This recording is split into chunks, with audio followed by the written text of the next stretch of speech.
നമസ്കാരം. Out of ഫോക്കസിലേക്ക് സ്വാഗതം എല്ലാവർക്കും. ഔട്ട് ഓഫ് ഫോക്കസിൻ്റെ എപ്പിസോഡുകൾ മിസ്സാവാതെ കാണാൻ, പഴയത് കാണാൻ മീഡിയ വണ്ണിൻ്റെ യൂട്യൂബ് ചാനൽ സബ്സ്ക്രൈബ് ചെയ്യാവുന്നതാണ്. ഫേസ്ബുക്കിലും ലൈവ് സ്ട്രീമിംഗ് ഉണ്ട്. പിന്നീട് നിങ്ങൾക്ക് വീഡിയോ കാണാം. അപ്പോൾ ഈ പേജുകൾ, ഈ പ്ലാറ്റ്ഫോമുകൾ ഫോളോ ചെയ്യുക എന്ന് അഭ്യർത്ഥിച്ചുകൊണ്ടാണ് ആദ്യം തുടങ്ങാനുള്ളത്. നമ്മളിന്ന് ആദ്യം സംസാരിക്കാൻ പോകുന്ന വിഷയം ഹേമ കമ്മിറ്റി റിപ്പോർട്ടാണ്. ഹേമ കമ്മിറ്റി റിപ്പോർട്ടുമായി ബന്ധപ്പെട്ട് കഴിഞ്ഞ 3 ദിവസമായി സർക്കാരിനോട് വളരെ നിശിത വിമർശന സ്വഭാവത്തിലുള്ള ചോദ്യം പൊതുസമൂഹം ചോദിക്കുന്നുവെങ്കിലും അതിന് പ്രോപ്പറായി ആൻസർ ചെയ്യാൻ സർക്കാരിന് കഴിയുന്നില്ല. ഇന്നിപ്പോൾ ഹേമ കമ്മിറ്റി റിപ്പോർട്ട് വിഷയം ഹൈക്കോടതിയിൽ വരികയും കോടതി ഇതിൽ കേസെടുത്തുകൂടെ എന്ന ചോദ്യം സർക്കാരിനോട് ചോദിക്കുകയും ചെയ്യുന്നു. ആ കേസ് കോടതി പരിഗണിക്കാൻ, ഹർജി പരിഗണിക്കാൻ 10-ാം തീയതി മാറ്റിവെക്കുകയും പൂർണ്ണ റിപ്പോർട്ട് സീൽഡ് കവറിൽ ഹാജരാക്കാൻ സർക്കാരിനോട് ആവശ്യപ്പെടുകയും ചെയ്തിരിക്കുകയാണ്. മർമ്മപ്രധാനമായ സംഗതി, ഗുരുതരമായ സ്വഭാവമുള്ള സാക്ഷ്യങ്ങൾ, എവിഡൻസ് എന്നിവ സർക്കാരിൻ്റെ മുമ്പിൽ ഒരു റിപ്പോർട്ടായി വന്നതിന് ശേഷവും എന്തുകൊണ്ട് പ്രോപ്പറായി ആക്ട് ചെയ്യുന്നില്ല, ഇപ്പോഴും ആക്ട് ചെയ്യാനുള്ള നടപടികളിലേക്ക് സർക്കാർ കടന്നിട്ടില്ല എന്നതാണ് നമ്മൾ കാണേണ്ട കാര്യം. അപ്പോൾ അതേക്കുറിച്ച് സംസാരിക്കുകയാണ് നമ്മൾ വീണ്ടും ഒരിക്കൽ കൂടി. അജിംസ്, ഇങ്ങനെ ഒരു പേപ്പർ സർക്കാരിൻ്റെ മുമ്പിൽ വന്നതിന് ശേഷവും ഇത് അതിനകത്ത് ഒരു ആക്ഷൻ എടുക്കാനുള്ള ഒരു പ്ലാനേ സർക്കാരിനില്ല എന്നാണോ നമുക്കിപ്പോൾ ഫൈനലി മനസ്സിലാവുന്നത്? അത് ഒരു സർക്കാരിൻ്റെ ബിഹേവിയർ നിശ്ചയിക്കുന്നത് അതിലെ മുഖ്യമന്ത്രി എങ്ങനെ ചിന്തിക്കുന്നു അല്ലെങ്കിൽ മന്ത്രിമാർ എങ്ങനെ ചിന്തിക്കുന്നത് മാത്രം ഉദ്ദേശിച്ചല്ല. സോഷ്യൽ പ്രഷർ, സൊസൈറ്റൽ പ്രഷർ എന്ന് പറയുന്നത് ഒരു സർക്കാരിനെ സംബന്ധിച്ച് അവരുടെ ബിഹേവിയറിൽ പ്രധാനപ്പെട്ട ഒരു ഘടകമാണ്. ഇപ്പോൾ ഒരു ഉദാഹരണത്തിന് നടി ആക്രമിക്കപ്പെട്ട സംഭവം എടുക്കുക. നടി ആക്രമിക്കപ്പെട്ട സംഭവത്തിൽ ഒരു ഗൂഢാലോചനയുണ്ട് എന്ന് ചില സിനിമാ താരങ്ങൾ വിളിച്ചു പറയുമ്പോൾ അതിനോട് അന്നത്തെ മുഖ്യമന്ത്രി പിണറായി വിജയൻ പ്രതികരിച്ച് അതൊക്കെ വെറുതെ പറയുന്നതാണ്, ഞങ്ങൾ പ്രതികളെ പിടിച്ചിട്ടുണ്ട് എന്നാണ് പറഞ്ഞത്. പക്ഷെ വളരെ പെട്ടെന്ന് സർക്കാർ എന്ത് ചെയ്യുന്നു? ദിലീപ് എന്ന നടനെ അറസ്റ്റ് ചെയ്ത് ജയിലിൽ അടയ്ക്കുന്നു.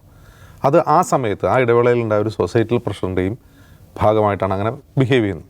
ഇപ്പോൾ അങ്ങനെ ചെയ്താൽ, ഇപ്പോൾ ദിലീപിനെ പോലെ വളരെ പവർഫുള്ളായിട്ടുള്ളൊരു നടൻ, പവർഫുൾ എന്ന് പറഞ്ഞാൽ ഈ സിനിമാ സംഘടനകളിൽ പോലും ഹോൾഡുള്ള ഒരു നടനെ പിടിച്ചകത്തിട്ട സർക്കാരാണിത് എന്നാണ് മുഖ്യമന്ത്രിയും മന്ത്രിമാരും എല്ലാവരും ഇപ്പോഴും വാദിച്ചുകൊണ്ടിരിക്കുന്നത്. അങ്ങനെ ഞങ്ങൾക്ക് അങ്ങനെ എന്തെങ്കിലും മടിയുണ്ടോ സിനിമാക്കാർക്കെതിരെ നടപടിയെടുക്കാൻ എന്ന് തിരിച്ചു ചോദിക്കുന്നവരുണ്ട്.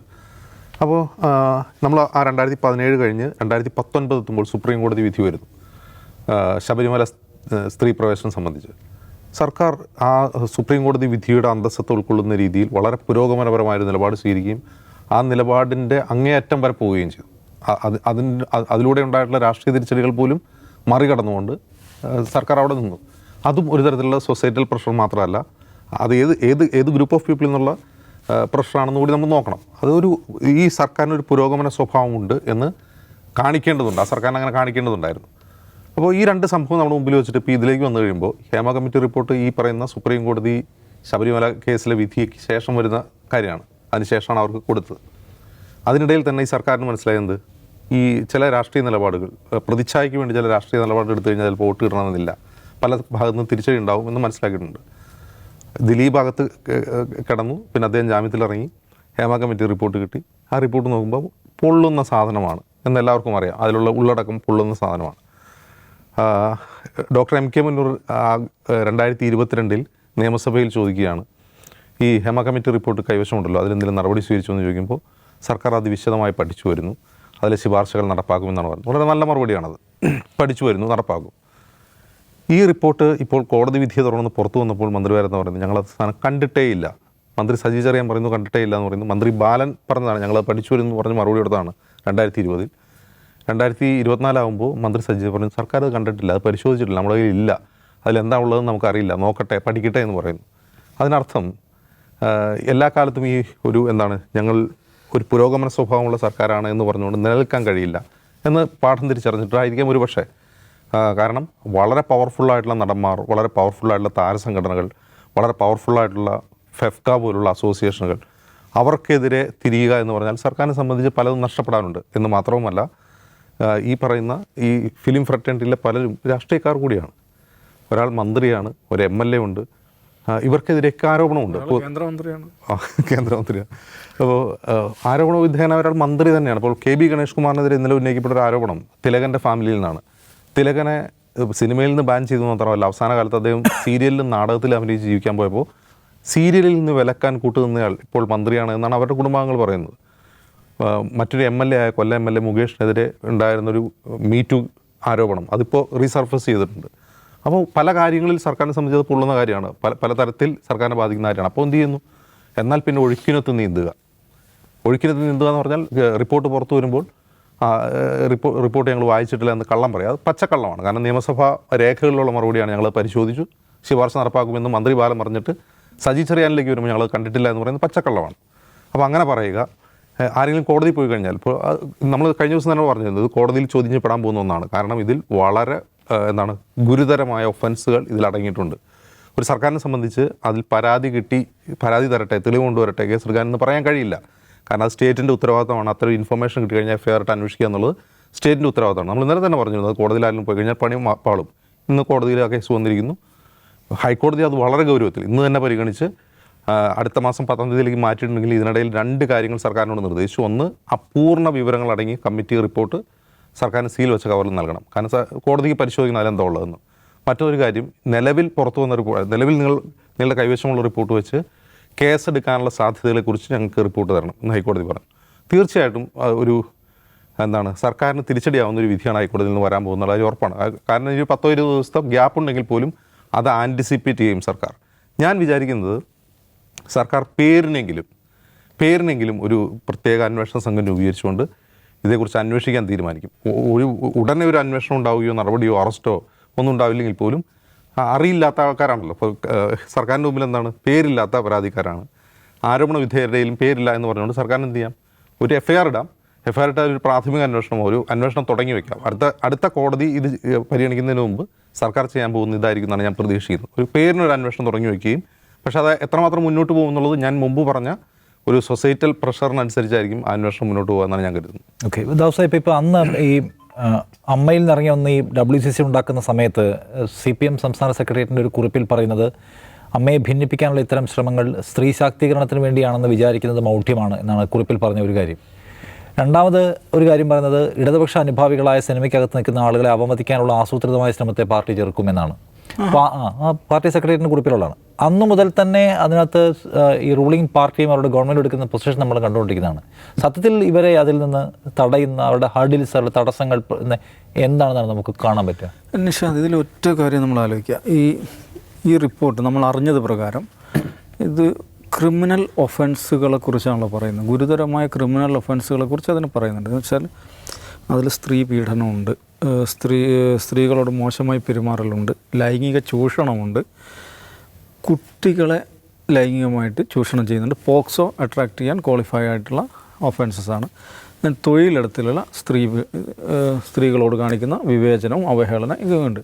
എന്ന് പറഞ്ഞാൽ നമ്മുടെ IPC ആണെങ്കിലും BNS ആണെങ്കിലും ഒരു 1/2 ഡസനോളം വളരെ ഗുരുതരമായ വകുപ്പുകൾ IPC, BNS, പോക്സോ, പോഷ് ഇതിലെ ഈ 4 നിയമങ്ങളിലെയും ഗുരുതരമായ വകുപ്പുകൾ അട്രാക്റ്റ് ചെയ്യാൻ മാത്രം ക്വാളിഫൈഡ് ആയിട്ടുള്ള ഒഫൻസസാണ് ഈ പറയുന്ന ജഡ്ജ് എത്ര പേജാണ് 200 ചില്ലാൻ പേജിൽ എഴുതി വെച്ചിരിക്കുന്നത്. അപ്പോൾ ഇതിൽ ഒരു പ്രശ്നം ഞാൻ പറഞ്ഞു തരട്ടെ. ഇപ്പോൾ അജിംസ് നേരത്തെ പറഞ്ഞല്ലോ, നിയമസഭയിൽ ബാലൻ പറയുകയാണ് ഞങ്ങളിത് പഠിച്ചു വരികയാണ്. എന്നാലും വായിച്ചിട്ടുണ്ടാവുമല്ലോ. വായിക്കുമ്പോൾ അദ്ദേഹത്തിന് മനസ്സിലായി ഉണ്ടാവുമല്ലോ ഇന്ന് ഒഫൻസ് നടന്നിട്ടുണ്ട്. അപ്പോൾ ഒരു പോക്സോ അട്രാക്റ്റ് ചെയ്യാൻ മാത്രം ക്വാളിഫൈഡ് ആയിട്ടുള്ള ഒരു ഒഫൻസ് നടന്നിരിക്കുന്നു എന്ന് അദ്ദേഹം വായിക്കുകയാണ്. അപ്പോൾ അദ്ദേഹം നെക്സ്റ്റ് സ്റ്റെപ്പിൽ എന്താ ചെയ്യേണ്ടത്? അദ്ദേഹം അത് പോലീസിനെ അറിയിക്കണ്ടേ, ബന്ധപ്പെട്ട അതോറിറ്റി അറിയിക്കണ്ടേ, അറിയിച്ചിട്ട് അതിൽ നിയമ നടപടികൾ നടത്തണ്ടേ? അങ്ങനെ നടത്തിയില്ല എന്ന് ചോദിക്കും. അപ്പോൾ നിഷാദ് അറിയുകയാണ്. നിഷാദിൻ്റെ അറിവിൽ, നിഷാദിൻ്റെ കാഴ്ചവട്ടത്ത് ഒരു പോക്സോ ഒഫൻസ് നടക്കുകയാണ്. നിഷാദ് അതേക്കുറിച്ച് കെപ്റ്റ് മം, നിഷാദും അതിൽ പ്രതിയാണ് എന്ന് പറഞ്ഞാൽ ബാലൻ ഇത് ഞാൻ വായിച്ചുകൊണ്ടിരിക്കുകയാണ്, പഠിച്ചുകൊണ്ടിരിക്കുകയാണെന്നാണല്ലോ സഭയിൽ പറയുന്നത്.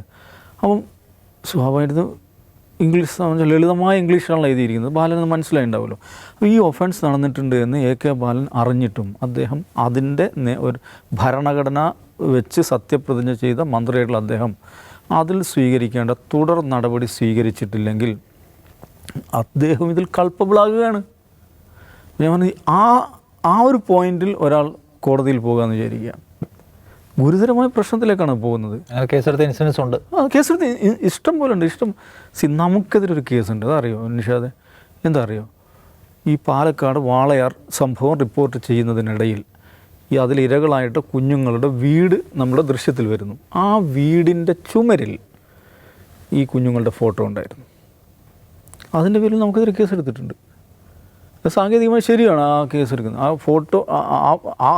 ആ ഫോട്ടോ വ്യക്തമാണോ എന്നുള്ളത് വേറെ വിഷയം. പക്ഷെ അത് ആ കുഞ്ഞുങ്ങളുടെ ഫോട്ടോയാണ് എന്ന് പറഞ്ഞ് ഒരാൾ പരാതി കൊടുക്കുകയാണ്, അതിന് നമുക്ക് കേസ് വരികയാണ്. അപ്പോൾ അത്രയും ഗുരുതരമാണ് പോക്സോ എന്ന് പറയുന്നത്.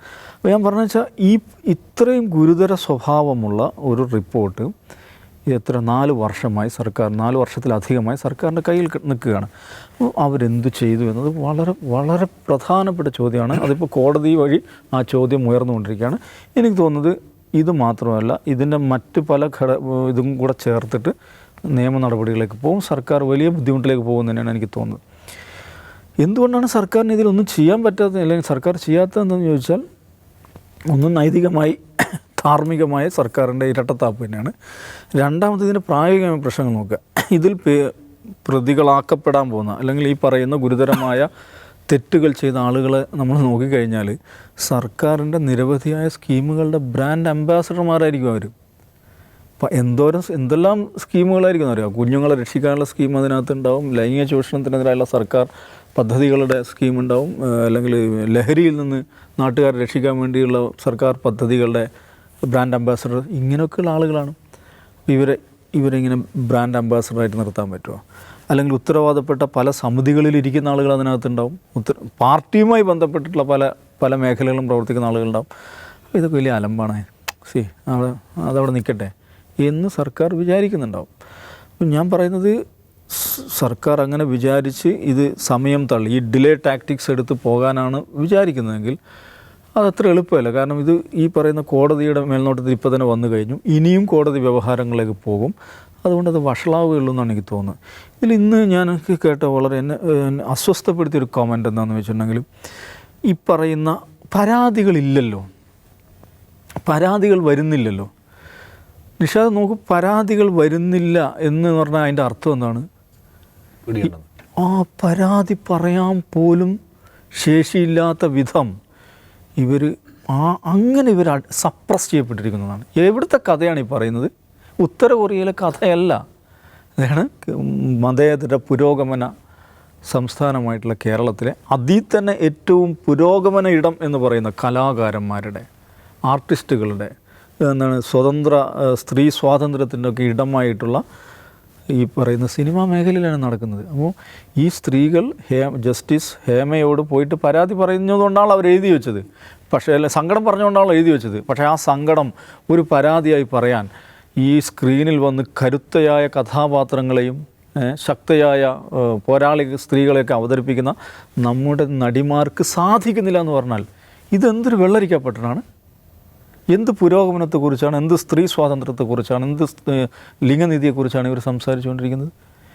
ലിംഗനീതിയുടെയും സ്ത്രീ സ്വാതന്ത്ര്യത്തിൻ്റെയും പുരോഗമന മൂല്യങ്ങളുടെയും ഒക്കെ ഏറ്റവും പ്രധാനപ്പെട്ട ഇടം എന്ന് വിശേഷിപ്പിക്കപ്പെടുന്ന ഒരു സ്ഥലത്ത് നടന്ന വഷളത്തരങ്ങളെക്കുറിച്ചാണ് എഴുതി വച്ചിരിക്കുന്നത്. പക്ഷേ അതേക്കുറിച്ച് ഒരു വാക്ക് പറയാൻ ആ വഷളത്തരങ്ങൾക്ക് വിധേയരായ മനുഷ്യർക്ക്, സ്ത്രീകൾക്ക്, സാമൂഹിക എല്ലാവിധ പ്രിവിലേജുകളുമുള്ള ആളുകളാണ് ഈ നടികളെന്ന് മനസ്സിലാക്കണം. അവർക്ക് സാധിക്കുന്നില്ല എന്ന് പറഞ്ഞാൽ എന്തൊരു കഷ്ടമാണിത്. അപ്പോൾ ഇതിൽ സർക്കാർ ഇടപെടുന്നില്ലെങ്കിൽ ഈ രാവണൻ കോട്ട അങ്ങനെ തന്നെ ഭദ്രമായി തുടരും എന്നാണ് അതിൻ്റെ അർത്ഥം. അതങ്ങനെ തുടരണമോ, ഈ രാവണൻ കോട്ടയിൽ വിള്ളലുണ്ടാക്കണോ എന്നുള്ളതാണ് ചോദ്യം. അത് സർക്കാർ എവിടെ നിൽക്കുന്നു എന്ന ചോദ്യവും പ്രസക്തമാണ്. ഈ നടികളുടെ പ്രിവിലേജിനെ പറ്റി അവസാനം പറഞ്ഞാൽ എനിക്കൊരു എതിരഭിപ്രായമുണ്ട്. ഇത് കൂടുതലും ജൂനിയർ ആർട്ടിസ്റ്റുകളാണ്.